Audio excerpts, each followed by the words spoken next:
여러분 안녕하십니까? 6월 25일 목요일 뉴스투데이 강원입니다. 콘텐츠 창작과 창업의 산실이 될 강원 콘텐츠 코리아랩이 춘천에 문을 열었습니다. 강원도의 열악한 콘텐츠 산업을 부흥시킬 것으로 기대를 모으고 있는데 강원도는 이 사업에 한 푼도 투자하지 않았습니다.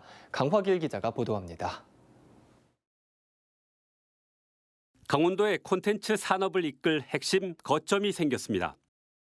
춘천시 서면 도시첨단문화산업단지에 들어선 강원 콘텐츠 코리아랩입니다. 콘텐츠랩은 국책 사업으로 콘텐츠의 창작, 창업을 돕는 인프라를 갖추고 지속 가능한 콘텐츠를 만들 프로그램을 운영하는 곳입니다. 운영기관인 강원정보문화진흥원은 모바일과 4차 산업에 특화된 콘텐츠를 집중 육성할 계획입니다. 저희 진흥원에서 애니메이션 박물관을 운영하고 있잖아요. 그리고 스마트 토이, 그리고 로봇, 애니메이션, 웹툰 4차 산업으로 이어지게 노력하고 있습니다.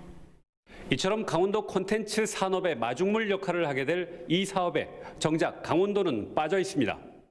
지난해부터 시작한 이 사업은 문화체육관광부와 춘천시가 절반씩을 대서 모두 20억 원으로 시작했습니다. 올해도 17억 원을 투자했는데 강원도는 한 푼도 되지 않았습니다. 전국 12곳에 설치된 콘텐츠랩 가운데 광역자치단체에서 투자하지 않은 곳은 강원도를 포함해 2곳에 불과합니다. 강원도는 강원문화재단을 콘텐츠 산업 육성 거점 기관으로 지정했지만 역량이나 여건이 되지 않았습니다.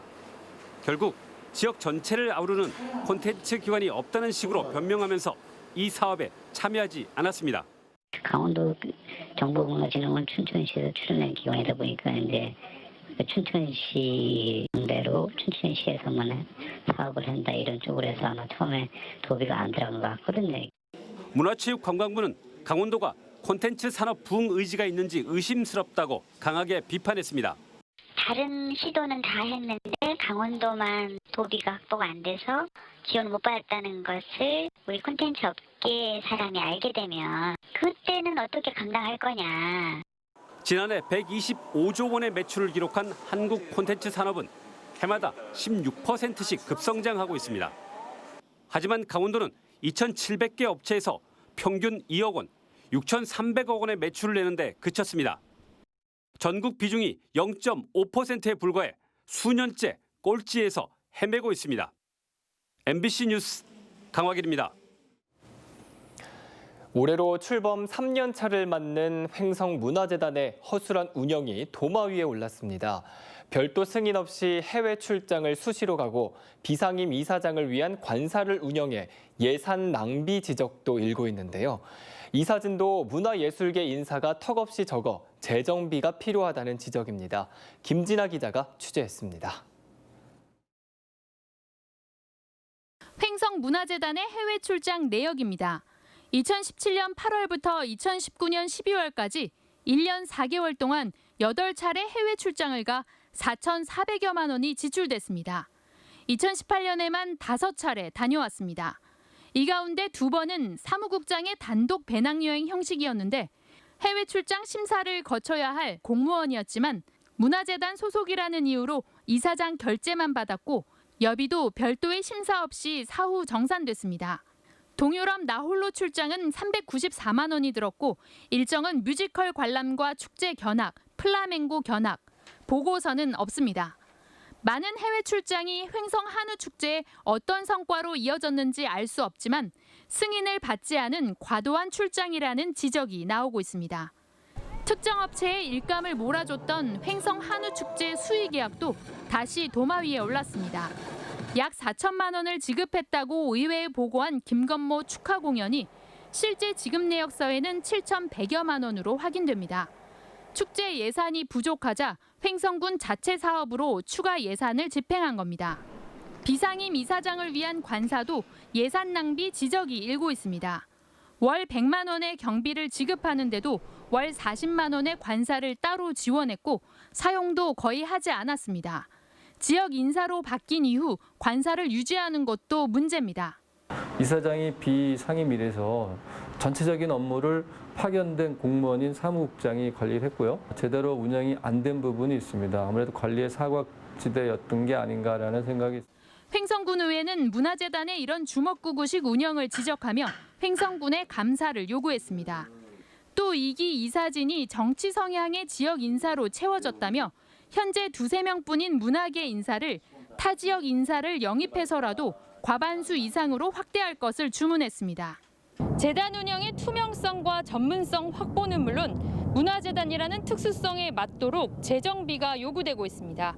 MBC 뉴스 김진아입니다. 자치단체마다 시민들을 위한 다양한 정책을 추진하면서 많은 민간 전문가들이 공직에 채용되고 있습니다.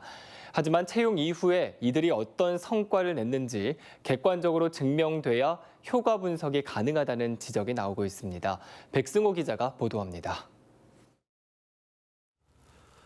춘천시의 행정기구 설치 조례 시행규칙 개정안입니다. 춘천시장이 공무원 4급에 해당되는 정책보좌관을 임명할 수 있도록 한 내용을 담고 있습니다. 이재수 춘천시장 취임 이후 춘천시청에 민간 전문가가 많이 채용됐습니다. 서기관급인 보건소장을 비롯해 시청 과장급인 시민소통 담당관과 서울사무소장, 6급에 해당되는 전략홍보 담당과 마을자치 담당 등입니다. 춘천시 임기제 공무원 60여 명 중 전문 분야 채용은 29명에 이릅니다. 그런데 이렇게 채용된 전문가들의 성과가 무엇인지 알 수 없다는 지적이 시의회 자유 발언을 통해 나왔습니다. 기존 공무원들이 같은 일을 맡았을 때와 업무적으로 별 차이가 없다는 얘기입니다. 오히려 외부 인사 채용으로 공무원들의 상대적 박탈감이 커진다고 지적했습니다. 성과 분석, 거기에 일반 시민들을 참여시켜서 이분이 이 분야에서는 얼마나 성과를 냈냐, 그런 것들도 검증하면은 또 이재수 시장도 시민들한테서 떳떳하지 않을까. 실제로 공직에 입문한 민간 전문가만을 위한 성과 분석 시스템은 없습니다.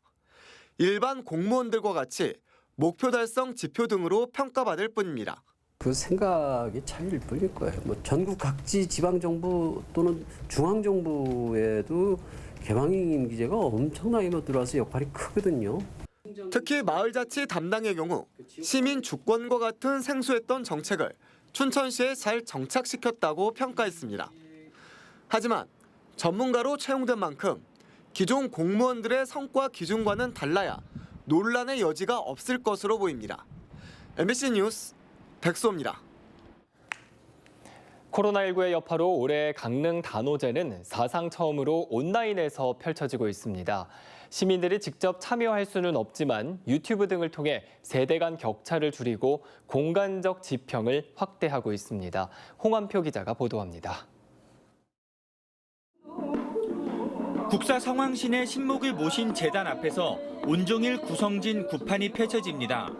코로나19 사태의 종식과 강릉 시민의 안녕을 내내 기원합니다. 올해는 강릉 남대천 단오장 굿당이 아닌 홍제동 국사여성황사에서 무관중으로 펼쳐지지만 유튜브 강릉 단오제 채널을 통해 실시간으로 생중계되고 있습니다. 단오TV 역시 매일 오후 2시부터 4시까지 다양한 단오 프로그램을 소개하고 있습니다. 올해는 무관중 온라인 공연으로 진행되고 있지만 많은 시민들과 소통하고 있습니다. 지난 2005년 유네스코 인류 무형문화유산으로 선정된 지 15년, 강릉 단오의 기원과 의미를 되새기며 색다른 방식의 단오제를 즐기고 있습니다.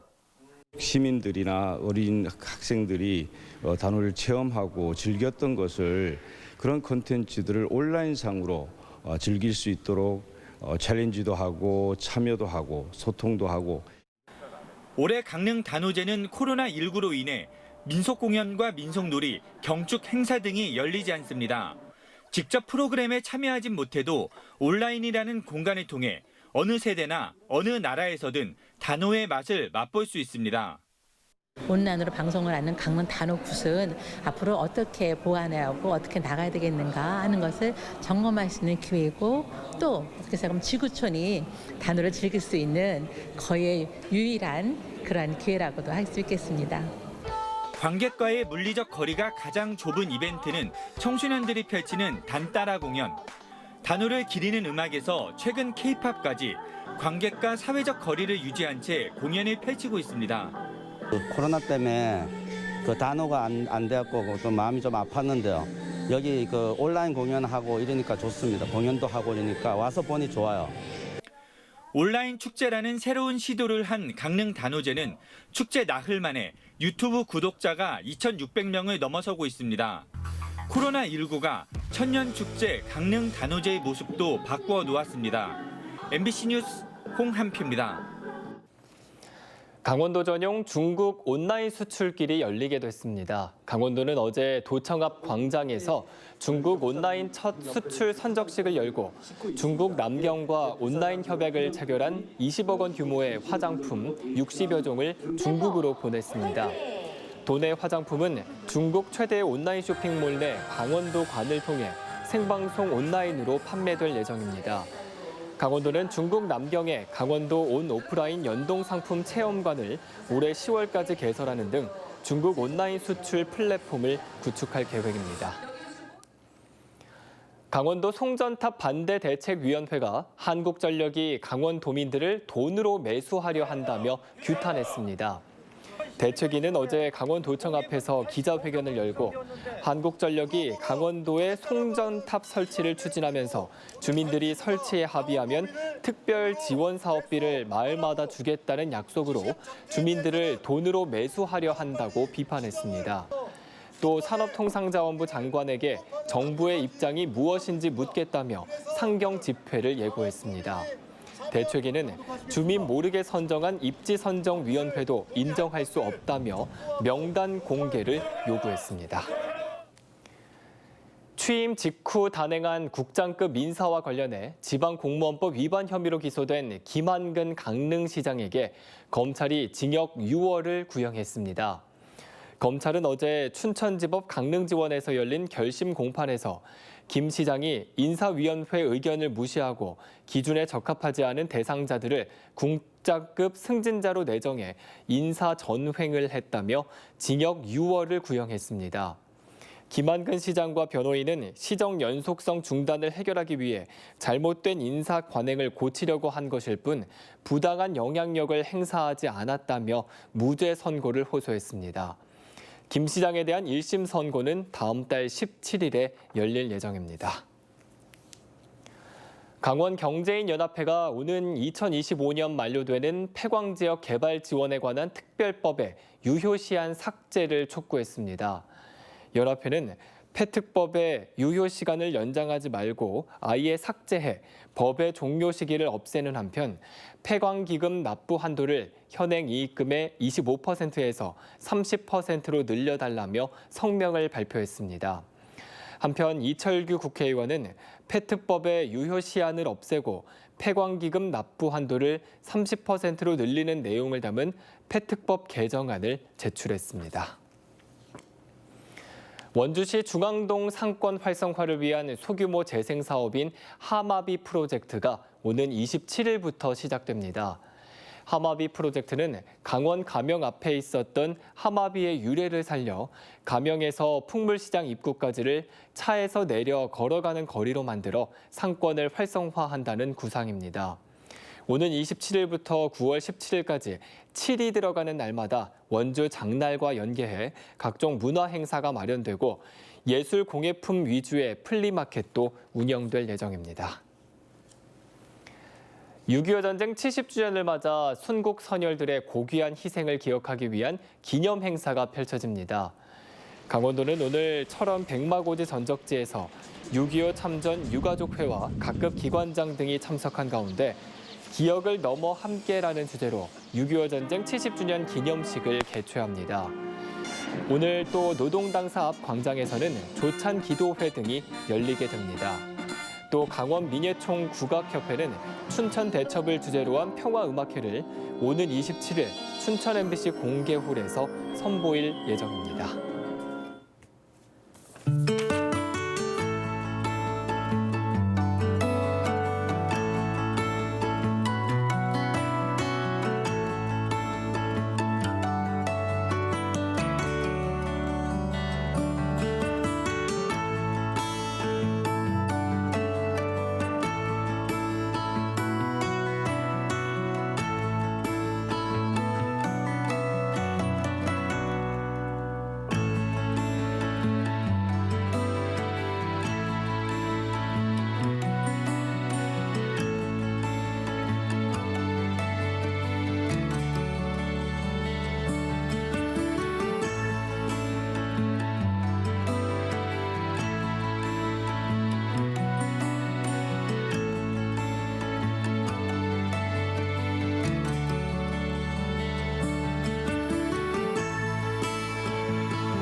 연세대학교 미래캠퍼스 김종배 교수가 가상현실을 활용한 원격 재활 연구의 공로를 인정받아 과학기술통신부로부터 녹조근정 훈장을 받았습니다. 김 교수는 35년 전 사고로 사지마비 장애를 갖고 있지만 PC와 인터넷 보급 이후 가상현실을 활용한 원격 재활을 연구해왔으며 현재 ICT를 기반으로 한 의사와 치료사 간 협진 모델을 연구 중입니다. 또 지역사회 장애인 이동을 위한 휴대용 경사로와 척수장애인 욕창 예방 방석 등 다양한 보조기기를 개발했습니다. 강원도교육청은 2021학년도 고입 전형에서 2, 3학년 통틀어 봉사활동 반영 시수를 30시간에서 20시간으로 대폭 축소한다고 밝혔습니다. 도교육청은 코로나19로 등교 수업 일수가 줄어들어 중학교 교육과정 편성 운영이 어려워지고 대면 봉사활동이 개설되지 못한 상황 등을 고려해 고입 전형 봉사활동 반영 시수를 축소하기로 했습니다. 이에 따라 지난해 2학년 기준 시수 20시간만큼 봉사활동을 실시한 3학년은 올해 봉사활동을 하지 않아도 고입 봉사활동 점수의 만점인 27점을 받을 수 있습니다. 여름철 폭염에 대비해 강원도가 코로나19 보호복을 입고 일하는 선별진료소 근무자들의 근무 환경을 개선합니다. 강원도는 낮 12시부터 오후 4시 사이 근무를 축소하는 등의 운영 개선 방안을 시군 선별진료소에 통보하고 에어컨과 식수 예산 5,400만 원을 전액 국비로 일선 시군에 교부했다고 밝혔습니다. 특히 보호복을 입지 않고도 검체를 채취할 수 있도록 새로 설치되는 이동식 선별진료소에는 투명한 벽을 통해 검사자와 의료진의 동선을 분리시킬 방침입니다. 내일부터 춘천 소양 1교의 차량 통행이 한 달 동안 제한됩니다. 춘천시는 소양 1교의 교량 상부 구조와 교각 등을 보수하기 위해 내일부터 다음 달 25일까지 소양 1교의 차량 통행을 제한한다고 밝혔습니다. 이상으로 뉴스투데이 강원을 마칩니다. 시청해주신 여러분 고맙습니다.